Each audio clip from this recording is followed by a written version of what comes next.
Becoming an unstoppable player in college football 26 requires you to master fundamental skills that make your offense and defense impossible to beat. Luckily for you, in this video, I'm breaking down 5 elite tips that will make you unbeatable. I just showed all 5 of them to this player, and he won his next 5 online games, so I know the same thing will happen for you, so long as you don't skip out on any of the tips and watch the video until the end. Let's jump right into it. Because that first tip is going to make it to where you're not getting sacked anywhere near as often with 2 setups. Let me show you what I mean. Alright, so first we're going to come into nickel double mug here, and we're going to talk about how you can actually block mid blitz, because you guys, a lot of you guys struggle against this, even though this has been the meta all year long. But what we're gonna do is to block this, because here's the reality: if you send 5 out, I mean, they're just gonna have a +1, and they're just gonna jump out there with their user, guard the running back when you send them out, and you're gonna get sacked immediately. So if you don't find a quick option, right, this is gonna be a good defense. This works against players who struggle to find those quick reads. But the reality is, all you really need to do to stop it, first of all, you're gonna untarget their user. All right, because the reality is, a lot of time their user's not actually going to blitz. You're going to block your running back, and then you're going to half slide away from the running back. So here in this case, that's going to be flicking the right stick to the left. So I'm going to half slide away from the running back, and then I'm going to ID the defensive end on the halfback side. So now my play art's going to look something like this. And so now all I have to do is find a route concept that can actually get these guys open, because now my running back's going to step up to block him, and you actually see I can just roll out now. And if I would have stood tall in the pocket, that would have been open, or if Ty Simpson would have hit an accurate throw. But it's like, I have plenty of time to do whatever I want, because simply I'm able to block the blitz. So again, half slide away from the running back. So if I flip my play now I have to half slide the other way. So I'm gonna half slide to the left. I'm gonna block half slide to the right. Block my running back, and now the play art's gonna look something like this. I also want to untarget their user defender, because again, when they mug the gap like this, they're not gonna blitz. They're just trying to jump out there and get the attention of the center momentarily, and then get out there and guard the running back. So now you're gonna see how, again, we're gonna have that backside dig open potentially. But understand, everyone's in a one-on-one blocking assignment. So you still need to get rid of the ball on time and not really worry about anything else. So again, we're gonna come stand right here over this guy. We're going to put B on a shriek. We're gonna untarget their user. We half slide away from the running back, ID on the halfback side. He stepped up the block, and now we have plenty of time to hit our drag underneath, and it's an easy gain or a touchdown pretty much every single time. So that's going to be the way that you're going to stop mid blitz. But also, something else that's really important is going to be blocking custom stunts, because what you're going to notice right here, this is the Texas 4-man stunt, another one that's super popular defense.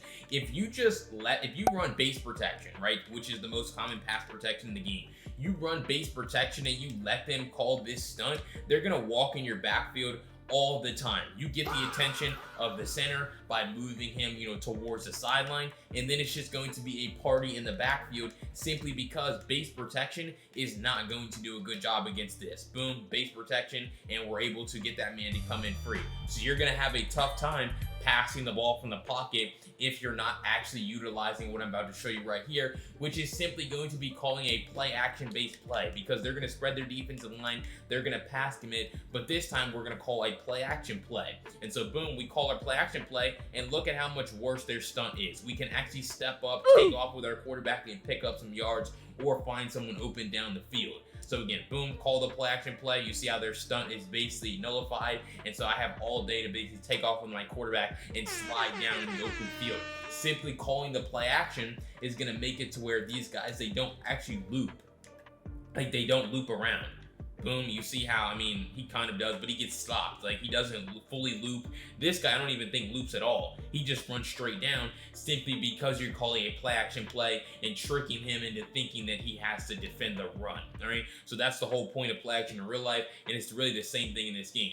Now, what I will say is how they can counter this is actually going to be pass committing. So again, they're going to spread their defensive line. They're going to press RB, right stick up to pass commit, and now this is going to make it better for them.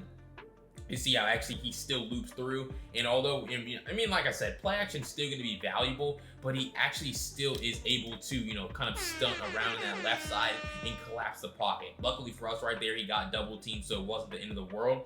But what I'm telling you is, if you notice that you're still getting pressured when you're calling these play action based plays, just know that they're pass committing and then start running the ball. So audible to a different formation here, and then they can't undo their pass commit. So they're still going to be, unless they just run commit, which would be dumb, but now they're pass committed, and so now you're going to have plenty of room to be able to get to the second level of the defense because their safeties are going to run slow. Right, their safeties are going to run slow, their linebackers aren't going to be able to shed as fast, and so it's going to be a lot easier for you just to be able to pick up yards on the ground when you see that they're passing it. You see how slow these players are running, and so it's just going to be an easy scamper. So really, to block mid blitz, again, you're going to half slide away from the running back, ID the Dean on the halfback side, and then if you're playing against stunts or a heavy blitz, you're going to start utilizing play action to slow down their pass rush and make it easier for your lineman to pick it up. All right, the next thing that's going to make you unstoppable is actually understanding how to beat zone coverage correctly. Too many players call these horrible route concepts that have no chance of actually getting open, but I'm about to fix that with this tip. All right, so they're going to be in a random zone coverage here, and what we're going to be breaking down is what a good route concept and a good spacing concept looks like to beat zone coverage. So like I said, they're in a random defense, so I'm just going to call my play. I'm going to call this same play every time. This is an example of a route concept that is going to be good.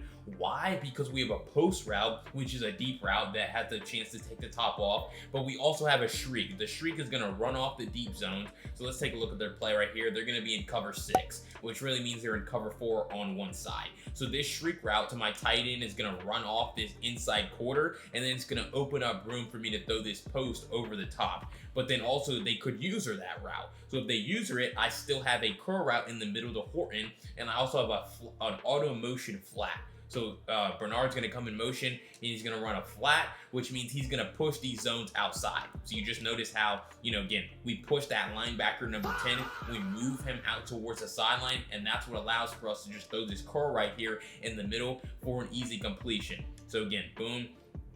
This defender, who we're looking at. Why does he, because you see he's standing in the middle, but he migrates out to the sideline because he has to defend this. This is an example of a spacing concept where we have a curl route, and then we have a flat route, or an auto motion flat. And so that you understand that flat routes push flat zones out towards the sideline.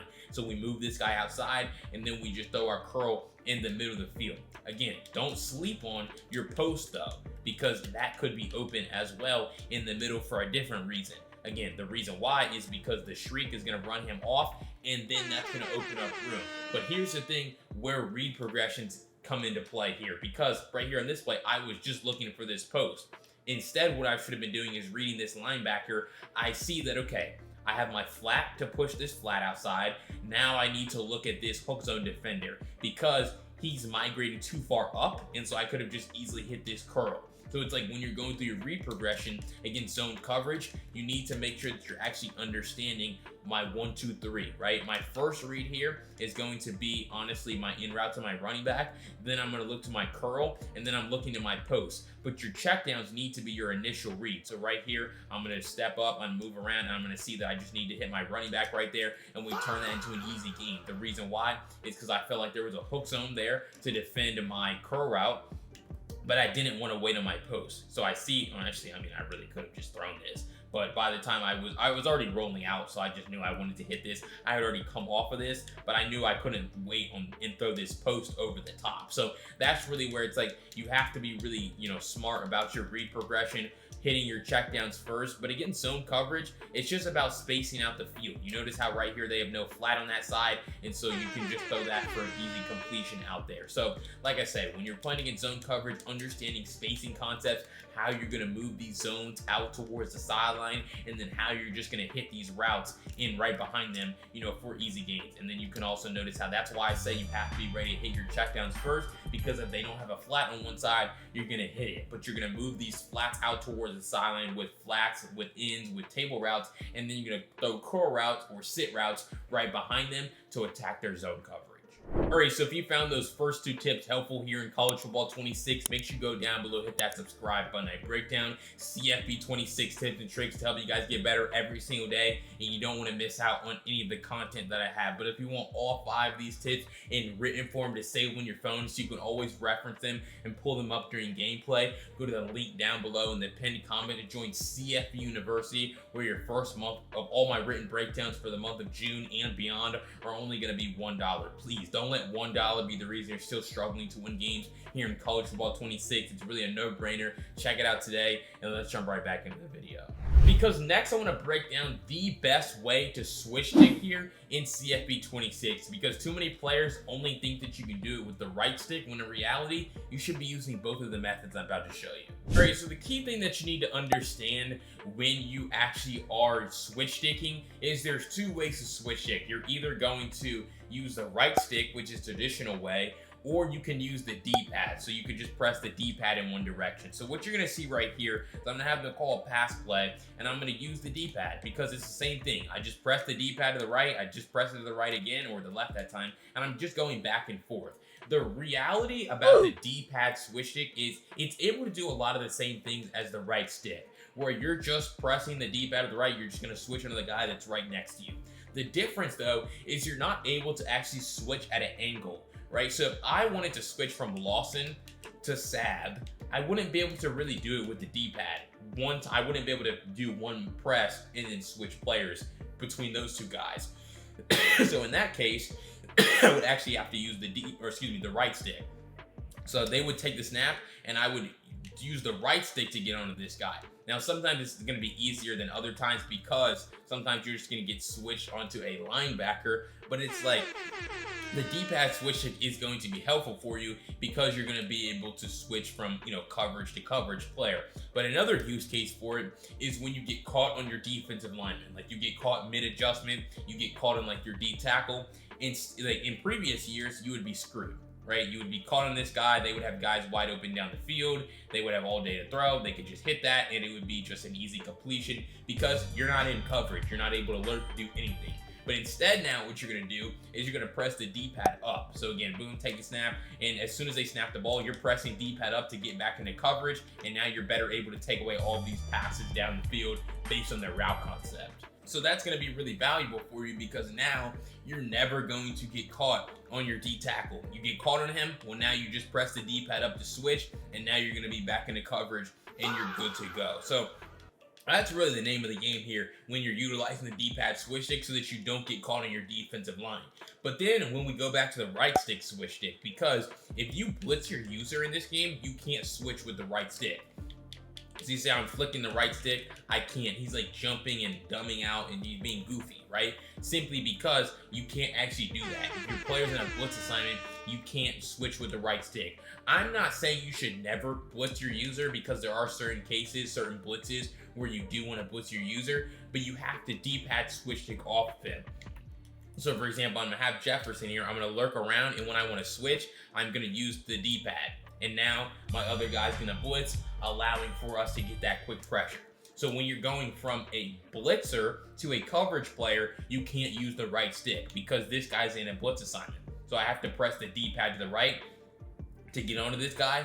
Then this man's gonna blitz at the quarterback, and now I'm able to take away these routes over the middle of the field. So really, bottom line here, there are certain use cases I talk about in my defensive ebooks for the D-pad switch stick and the right stick switch stick. But if you're going from a coverage player to a coverage player, I would use the right stick. So if I'm going from Jefferson to this defender right here, Lawson, I would use the right stick. But if I were to blitz my user, right, then I would have to use the D-pad to switch. Or if I was on a defensive lineman, I would need to use the D-pad to switch. And now you're able to see how we come in basically, almost completely untouched there, simply because of what we were able to do, with the D-pad switch stick. So understand that there are two ways to switch stick here in this game, and you need to know when is the best use case for one versus the other one. All right, before I jump into those final two tips that you're absolutely not going to miss because they're going to transform your gameplay here in CFB 26, I wanted to remind you to go down below, hit that subscribe button. I'm the only one right now breaking down college football 26 tips and tricks to help you guys get better every single day, and you don't want to miss out on any of the content that I have. So what are you thinking? Subscribing is free. Go down below, hit that subscribe button, and let's jump right back into the video. Because next I want to break down the foundation of defense. If you're not able to make adjustments fast, you're going to get quick snapped, and your defense is just going to be in the wrong spots. Let me show you the best way to improve your adjustment speed here on defense.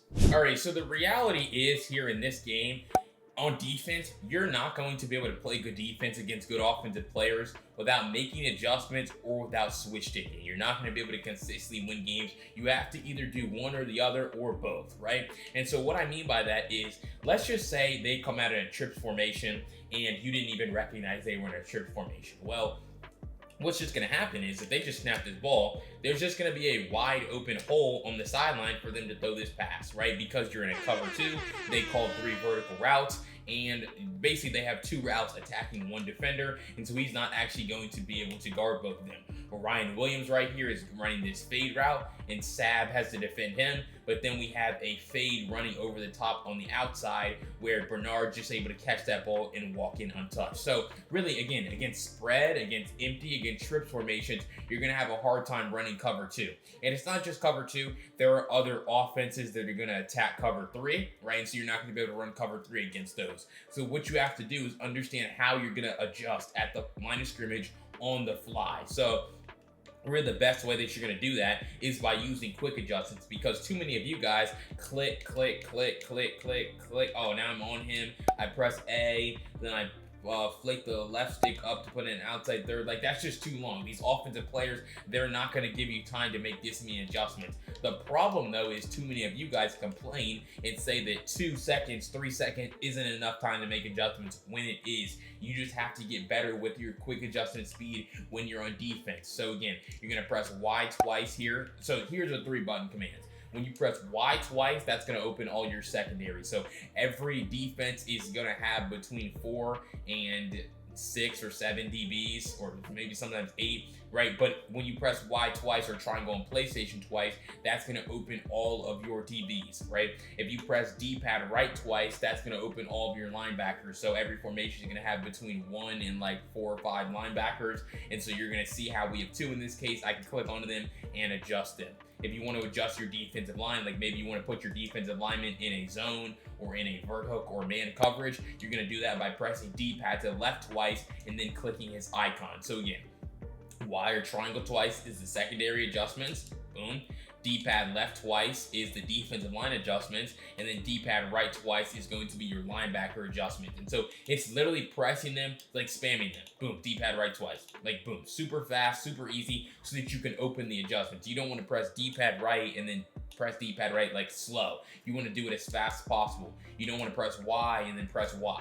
You want to do it, boom, just like that, so you can open the adjustments as fast as possible and then be able to make them. So we're going to click on my outside corner here by pressing X and put him in an outside third. I'm going to press Y twice again and press Y for the 3rd time to put my safety in an inside third. Press Y twice again, then press LB, and then put my slot corner in a curl flat like this. So now what you're going to be able to see is that we have now been able to adjust basically our entire defense just like this, turn a cover 2 side into a cover 3, which now what you're going to notice when they call this play, we're going to have so much better defense. They're not just going to be able to throw that pass over the top to Bernard, because we're actually going to have an outside third on that side. So now we've been able to adjust our defense on the fly based on the formation that they have, which is again going to allow us to play so much better defense. Boom, boom, boom. And now you're just going to see how much better defense this is and how we're just going to be able to, play really great coverage now, okay? And so that's really what it is. You don't want to, and again, you're not going to get quick snap now, because I made all these adjustments from Jefferson from one central player, and so now I have no chance to get quick snap. So again, quick recap: D-pad left twice is going to be the D-line, D-pad right twice is going to be the secondary, and then Y or triangle twice is going to be the secondary, right? Or excuse me, I think I said it wrong. I think it said D-pad right twice is the linebackers, D-pad left twice is the D-line, and then Y or triangle twice is the secondary. You hit click onto your guy, and then you're just trying to get the muscle memory of which one of these adjustments actually goes to what, so that you can make them just like this at lightning speed and not get quick snap. And that last tip that I'm going to break down is actually going to be how you can detain the quarterback very easily. Let me show you what I mean. Alright, so the reality is, I know a lot of you guys struggle to actually contain the quarterback here in this game, because when you have these really fast quarterbacks, they're able to just basically extend plays and turn them into big gains, especially if they actually call it good route concept. Like, they can basically build an entire rollout scheme like this. You put Keelan Russell in the game, you try to break contain like this, and then you just find RB in the middle of the field right there, where it's like, how do you actually contain him? And this isn't even the worst example I could give, because it's like some of these plays, like, these defensive linemen have no chance. Like, number 4 right here is actually doing a pretty decent job of containing, but it's like the most consistent way to contain the quarterback is not by using a 4-down lineman set. You see how we were able to roll out here, throw that pass across our body, and have a completion. So either they can go to the left or they can go to the right. They just have to kind of read it and see which one, might be more appetizing for them, right? You're able to see they get a double team over here, and now they just have plenty of time to be able to throw that pass, and that's a completion, or it, but that could be a completion down the field. So you don't want to allow these guys to basically build these rollout schemes and to just easily be able to escape the pocket. So what you're going to do is, instead of running a 4-down lineman set, you're just going to come into a play with slot corners, where now you're going to run dime 2-3 odd, and you're going to actually be able to contain the quarterback from only with your slot corners. So we're going to press actually RB twice, or R1 twice on PlayStation to show blitz, and they're going to press RB and then LB to quarterback contain, just like this. And so now your slot corners are going to be the ones in contains. Now, what I will say is it's kind of rare that they're going to take the snap and then try to roll out over here, right? Because that's going to slow them down, where it's like their quarterback has to basically do a 360 in order to actually break contain, so it's like you're pretty much always going to see them try to roll out to their handedness. So Keelan Russell's right-handed, he's going to try to roll out here, and so now we just, as soon as he tries to roll out, we're going to just have our slot corner actually in that contain. So really what you could do is press RB twice to show blitz, press RB and then LB to quarterback contain, and then drop this man right here and do some sort of zone, right? This slot corner, because you don't actually need him to blitz. So now you have this 4-man over here on this side, right? So now you have a defense that probably looks something like this, where you're going to contain the quarterback off of his handedness side, and then you're going to have a hard flat as well. So again, boom, and you actually see how that time actually came in free before they could even roll out. So that's a reality too with this blitz. It's a good slot corner blitz, but you can also just walk in free sometimes. Like, you see how this right tackle just never even really recognizes him, and so we're able to come in completely untouched. And so that's a reality, right? You show blitz, you quarterback contain, you run your defense, you drop this man into a zone, and so now you're going to really force them into becoming a pocket passing type of player, simply because how are they really going to break contain? Boom, they're going to take the snap. When they try to break contain, your slot corner, who's typically going to be faster than the quarterback, is actually just going to be able to hawk him down and bring him to the ground. Versus, like, yeah, your defensive end, like number 4, he did a good job earlier, but like there's going to be times where if they have a faster quarterback, he's not going to do a good job. Now their whole play is going to be broken down. Like, no one's going to be open here, as you can see. Like, literally no one's open. We're running these routes for these guys. So now when they try to roll out, we just have a contain over there, and we're able to bring him to the ground very, very easily. So that's really how you're going to contain the quarterback. Instead of using a traditional 4-down lineman set, like from dime normal, you're simply going to call a play where you have slot corners in the field, like from dime 2-3 odd in my 4-3 multiple defensive ebook, where now you're actually going to have slot corners in the contains, and they're going to do a much better job of holding their leverage, but sometimes they also come in completely untouched for sacks. Alright, so if you found any of those 5 tips here in CFB 26 to help you become unbeatable, if you found them helpful, make sure you go down below, hit that subscribe button. I break down college football 26 tips and tricks just like this every single day to help you guys get better, and you don't want to miss out on any of the content that I have. But if you want all 5 of these tips in written form to save in your phone, so you can always reference them during gameplay, and you never have to go surfing through a video on how to contain the quarterback or how to block mid blitz, go to the link down below in the pinned comment to join CFB University, where your first month is only going to be $1. Again, goes through all my written breakdowns for the month of June and beyond, and it's really the best way to help you understand and transform your gameplay here. But if you want to see 5 tips to transform your offense specifically, check out this video right here. I'll see you over there. Peace.